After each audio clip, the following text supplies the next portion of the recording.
رسالت، نعرہ خلافت، نعرہ حیدری، محمد مصطفیٰ، محمد مصطفیٰ، محمد مصطفیٰ، محمد مصطفیٰ، احمد مصطفیٰ، احمد مصطفیٰ،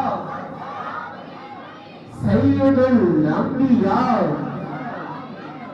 سید الانبیاء،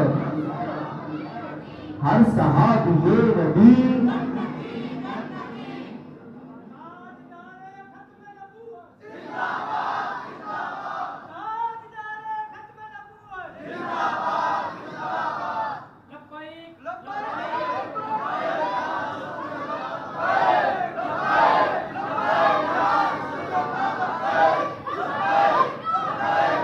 ہر صحابی نبی، لبیک لبیک لبیک یا رسول اللہ لبیک۔ یہ کمال حسن حضور ہے کہ گمان نقص جہاں نہیں، یہی پھول خار سے دور ہے، یہی شمع ہے کہ دھواں نہیں۔ ایک ٹائم تھا، کچھ عرصہ پہلے دیکھا جائے تو کچھ بڑے امیر وزراء اگر آتے، بڑے بڑے آتے، بادشاہ آتے، تو اس جگہ کے شاعر ان بادشاہوں کے لیے شعر لکھتے تھے، غزل لکھتے تھے، اور لکھ کر نذرانے پیسے کمایا کرتے تھے۔ ایسا ہی ہوا، ہند کے اندر ایک بادشاہ آیا، سب نے بادشاہ کے قصیدے گائے، سب نے بادشاہ کے لیے شاعری غزل لکھی۔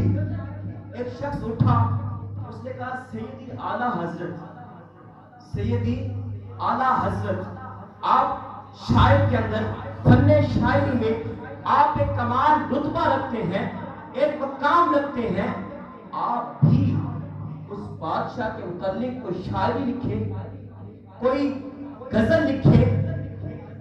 مجھے امید ہے اگر آپ اس کے بارے میں کوئی شاعر، کوئی غزل لکھیں گے، وہ بادشاہ آپ کو بہت زیادہ نذرانوں سے نوازے گا۔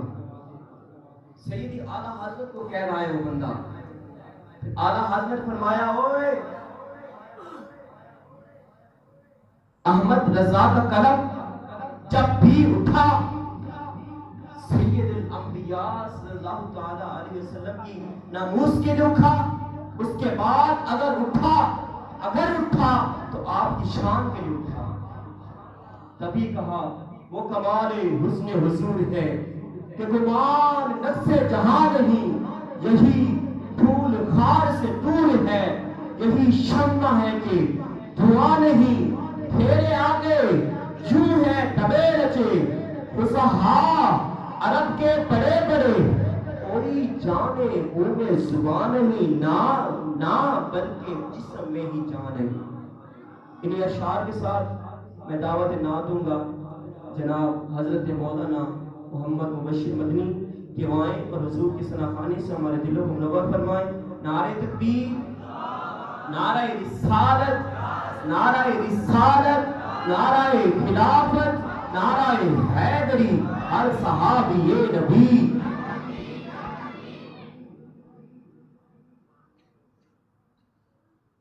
صلو علی الحبیب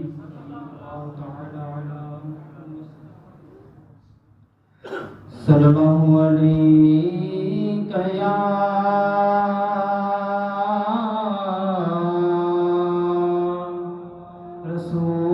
رسول اللہ وسلم علیہ یا حبیب